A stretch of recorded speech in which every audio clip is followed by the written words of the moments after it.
Hi everybody, and welcome once again to Ruby's Classic Cooking. And today I am making a cookie recipe that's called Scrunchies. Now I may have to rename this recipe because if you start looking for Scrunchies, you're probably not going to find cookies. But anyway, let's carry on, and this looks like a fabulous recipe here. Anyway, first ingredient up is 1 cup of either liquid vegetable oil or melted shortening. And I've got liquid vegetable oil, so guess what's going in. Next ingredient, brown sugar. Now, brown sugar is the kind that it's sometimes called yellow sugar, and you pack it in, it turns out looking like sand from your sandbox. 1 1/4 cups, so this is 1/4 cup, so there you go. And this is a 1/2 cup, so that's like 2 of these make a cup, right? 1/2 plus 1/2 equals 1. This cookie is a combination of flavors. Alright, next up is 2 tablespoons of maple syrup. And if you don't have maple syrup, I just substitute honey for that. So there we go, 2 tablespoons of maple syrup. And 2 tablespoons of milk. And with that, 1 egg. Grade A large white. And no eggshell in my bowl. Bonus. So, and today I'm just using my spatula and my wooden spoon, so very simple, easy recipe to make. Now I just mix these up together, combine and beat well. Doesn't look very cookie-like right now, does it? But that's okay. That will come once we get this all combined together.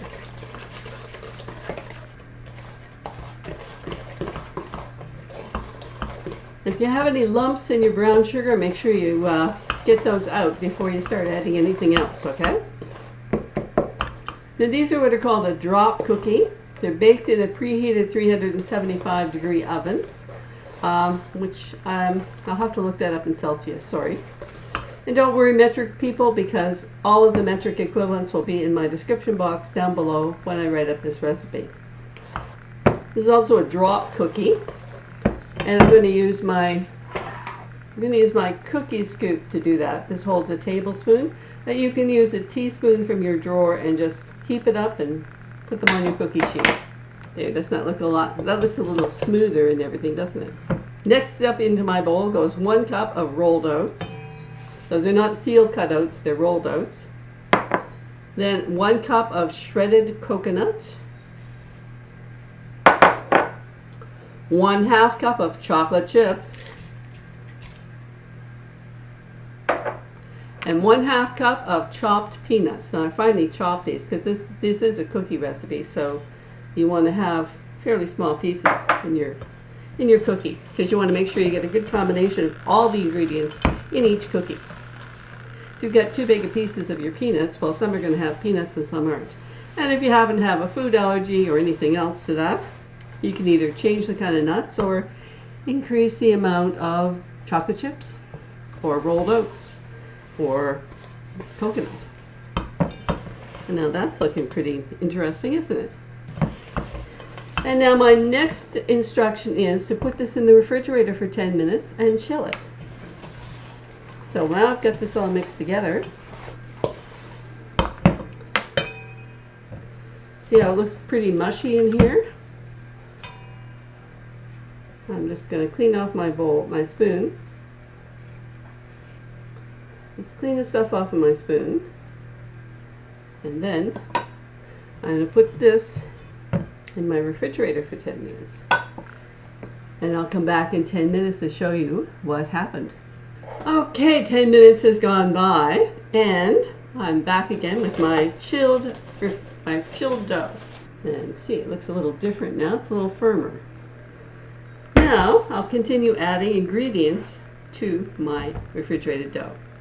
So first of all, in here I have 1 3/4 cups of flour, and that's all-purpose flour in Canada. And in the UK or in the USA, that would be strong or bread flour.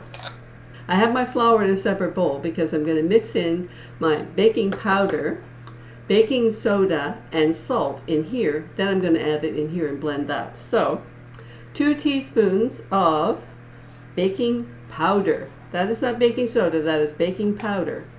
Don't try to substitute these two. They don't swap. You can't swap them back and forth. It calls for baking powder, use baking powder. If it says baking soda, use baking soda, okay? They're different ingredients. Next up, I have here a half a teaspoon of salt and a quarter of a teaspoon of baking soda. So this recipe wants baking powder and baking soda, which is not usual, but whatever the recipe says, right? I'm just going to stir these together, just so I have a kind of a more homogeneous looking mixture here. And I'm just going to add this to my chilled dough mixture. Now I blend this until it's well combined. So, there we go. Which means no flour is showing. This batch of cookies makes 5 dozen, so I'm going to make up a couple of cookie sheets today, but I'm going to freeze the rest of these cookies, and then I'll have them in a future time when I can just take them out and cut them up and cook them, and I'll have fresh cookies. You can usually do that with a recipe. There's some even that say the refrigerator cookies, and if they do, that definitely means you can freeze them. Sometimes they'll tell you in the recipe, freezes well, which is good to know when you're doing a recipe.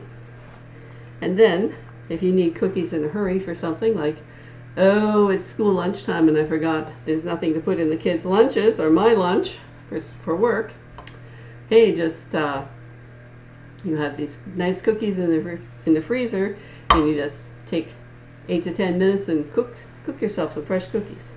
And you don't have to go through mixing up a batch of cookies or buying something on the way to work. Just remember, stopping for coffee and a muffin is a $5 a day habit, which can end up costing you $100 a month. And when you multiply that by 12 months out of the year, that gets to be almost $1,200. And you know what? You probably have something better you can do with $1,200 in a year than buying coffee and a donut or coffee and a muffin on your way to work, right?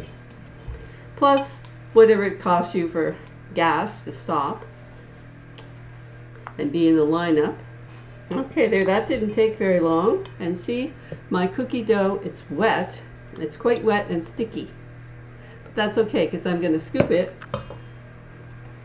I'm going to scoop it in using my scoop. Now you can just grab a teaspoon out of your cupboard and scoop them onto your cookie sheet. Now it says to use a greased cookie sheet, and if you're using a metal one, I would definitely grease it. But since I'm using stoneware, once you've seasoned your stoneware, you don't have to grease it anymore. You can just put things directly on it. Scrape off my spoon here. And as soon as I get this cookie sheet full of cookies, I'm going to be putting them into my preheated 375-degree oven for 8 to 10 minutes.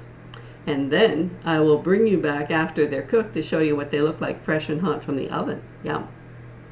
So let's get busy scooping. Try and get a little bit of everything in each cookie, which could be a bit of a challenge when they're so small, but you can have a couple of chocolate chips in there.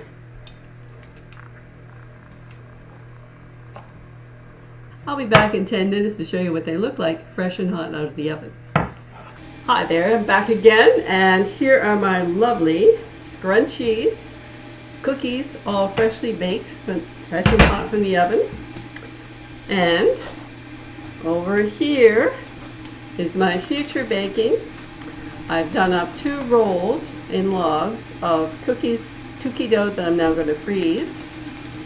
I labeled them Scrunchies, bake at 375 for 8 to 10 minutes, and the date when I made this batch. So this just goes into my freezer, and when I need some more Scrunchies, I'll just get out that, cut them up into same size pieces as these, and bake them off. Let me get these off the cookie sheet. See how beautiful those are? Golden brown. They look scrumptious, don't they? Scrumptious Scrunchies. Warm, melty chocolate chips. Crushed peanuts, crushed salted peanuts. Coconut, and rolled oats. Oatmeal's good for you, you know. That makes them healthy, right? Dark chocolate chips. Dark chocolate is good for you.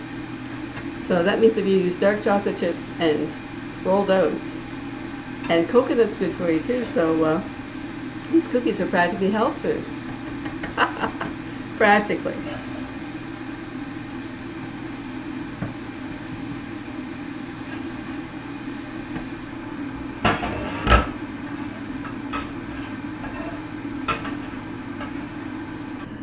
Well, I hope you enjoyed my recipe today, and I hope that you will like, subscribe, leave a comment below, give this recipe a try at home, and let me know how it turned out for you. Come on back and watch me next time on Ruby's Classic Cooking. Bye for now.